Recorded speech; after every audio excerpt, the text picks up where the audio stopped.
Hi guys, namaste, welcome to the channel, and in today's video I wanted to talk about this guy, the Google Pixel 5. I finally got my hands on it, have been using it for the past 72 hours, and I have some opinions. But before I start the video, I wanted to put a disclaimer that I am by no means a tech reviewer. Companies or manufacturers do not send me phones to review. Whenever I purchase a phone or any electronics, it is with the sole intent and purpose to use it. So when I made the decision, thanks to the tech reviewers on YouTube, to go and purchase a Pixel 5, I actually bought it with my own money so that I can use it until my next upgrade, which is probably in the next year. So why do you want to watch this video? Stay tuned and I will tell you why.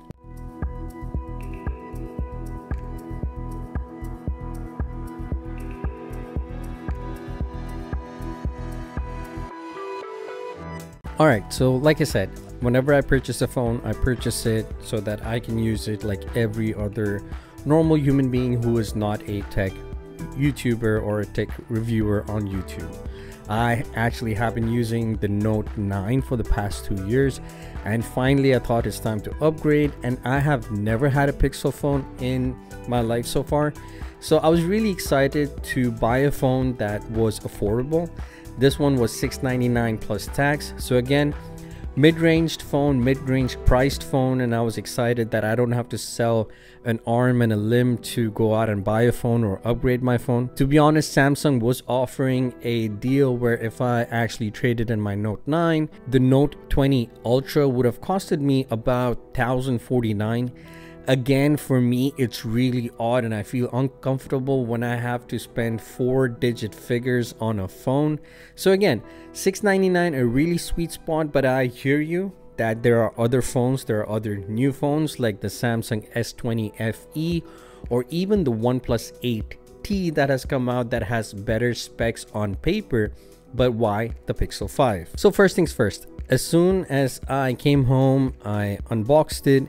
And the very first thing I realized was the size and the weight. Now I'm going to put the specifications up, but you can basically go on any YouTuber who've dived in on this Pixel 5 and they'll tell you the weight and the size and the dimensions. But to me, someone who's used the Note 9 consistently as my daily driver for 2 years, to get the Pixel 5 was kind of a shock, because the Note 9, if I could put it, seems like a heavyweight, and the Pixel 5, when you compare it to it, seems like it's a light featherweight. I was so concerned that I was going to drop it, that it was going to slip out of my hand, again because it was so light.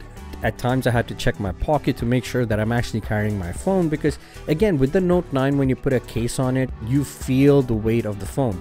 You feel its presence, whether you're carrying it in your pocket, whether you have it in a case or whatever it is. But with the Pixel 5, you again have to double check.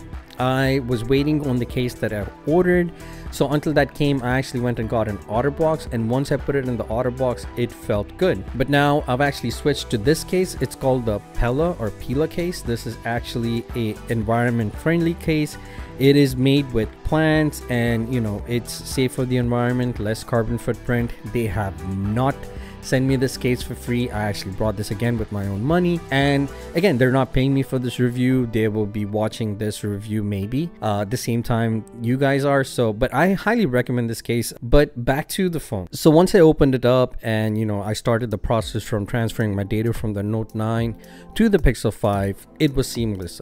They give you all the accessories that you need, and transferring from Android to Android phone is, as long as you have your Google accounts, is so easy.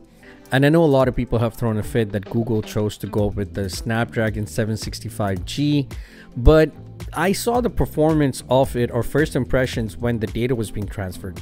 I had about 117 apps, so as you can imagine, once I put it on Wi-Fi, and all the apps were downloading. And this is usually like I see with most of the phones.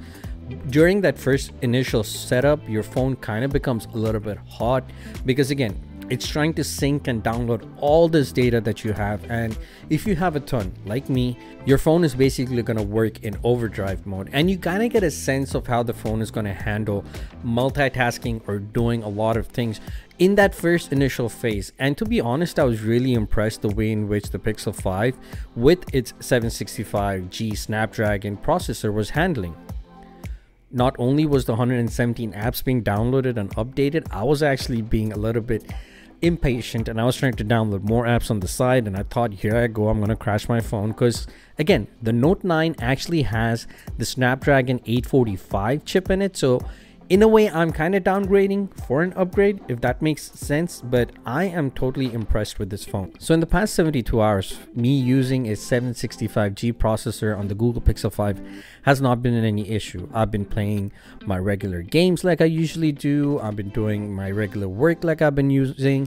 I actually have my Bluetooth earbuds always paired. I also got my Samsung Galaxy Active 2 watch.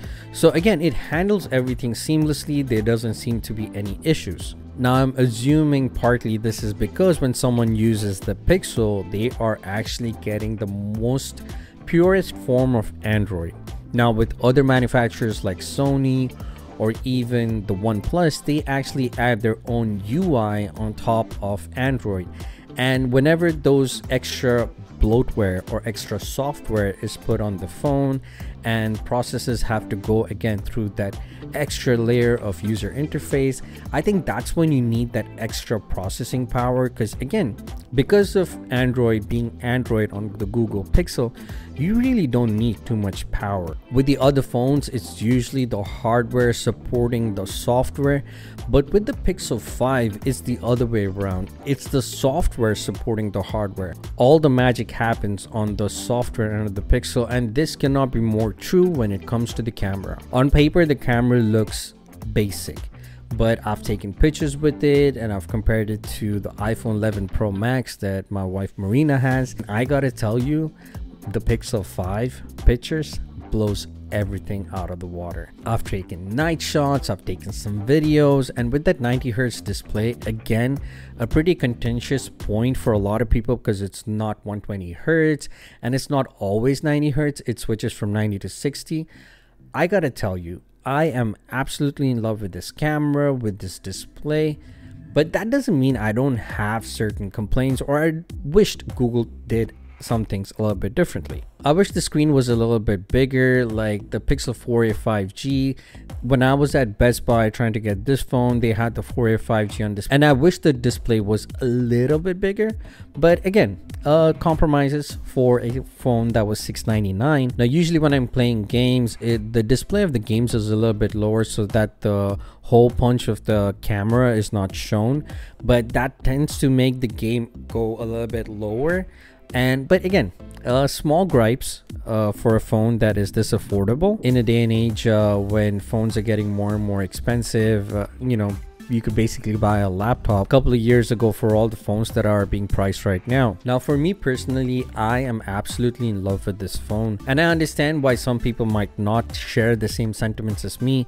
For the past 2 years, again, I've been using a phone that is big, that is a little bit heavy, that's a little bit chunky. So now to use a phone that is on the opposite end of the spectrum with its size and dimensions and weight is a breath of fresh air for me. Now, if you're someone who's always used a small phone and are seeking an upgrade, this might not be the phone for you. You might want a phone that's a little bit more bigger, that can do more things. But again, from a perspective of the display, the camera, the battery, and everything, this phone has been amazing. But all that being said, I've only used this phone for the past 72 hours, and I had actually made a video on my expectations from the Pixel 5, and this has blown them out of the water. But also in that video, I had mentioned that I'm actually going to be making a trip to New York, and instead of taking my camera gear to capture pictures and videos and vlog, I will just be using the Pixel 5 and to put it through more tests, because this is going to be my GPS along the way, and also I'll be listening to music along the way, so it is going to be put through a little bit more rigorous tests. The Note 9 so far has been amazing during my trips to New York, so I'm going to see how the Pixel 5 fares up when it comes to it. But 72 hours in, I am absolutely in love with my first Pixel phone.